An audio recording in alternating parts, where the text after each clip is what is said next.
अदालत का फैसला तो सबको मानना चाहिए, सर्वमान्य है, लेकिन धार्मिक स्थलों के विवाद को जिस तरह से बीजेपी तूल देना चाहती है, इसे हवा देना चाहती है, इससे लोगों में आपसी जो मतभेद है वो दो पक्षों के बीच में उभरते हैं। ये मसला बिल्कुल ही आस्था का है, विश्वास का है।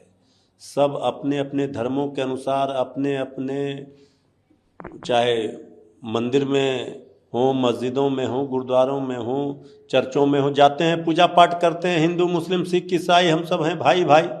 लेकिन जब से आदरणीय मोदी जी बीजेपी केंद्र में सत्ता में आई है, तब से इस तरह के विवादित और भावनात्मक मुद्दों पर ही बहस चाहती है।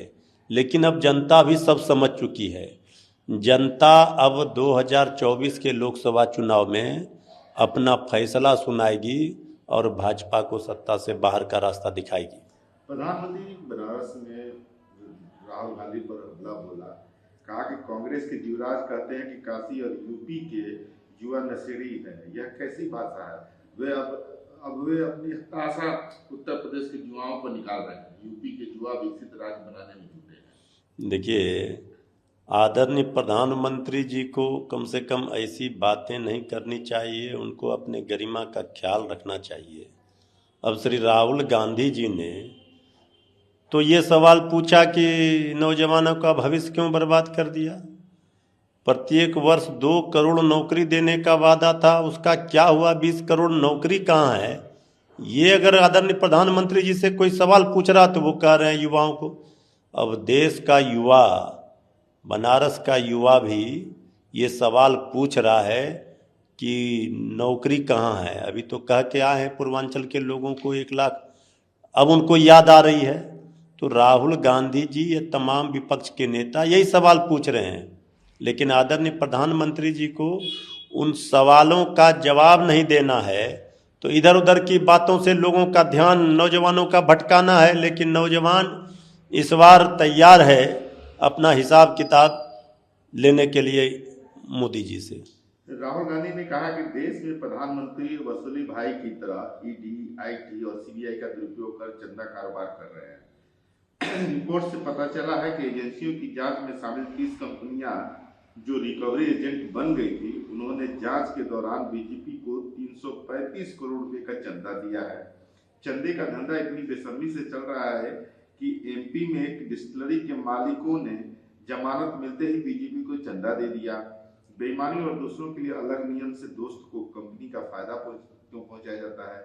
मोदी राज में बीजेपी को मिले अवैध चंदा और electoral bond ease of doing business की गारंटी है। बिल्कुल सही बात है।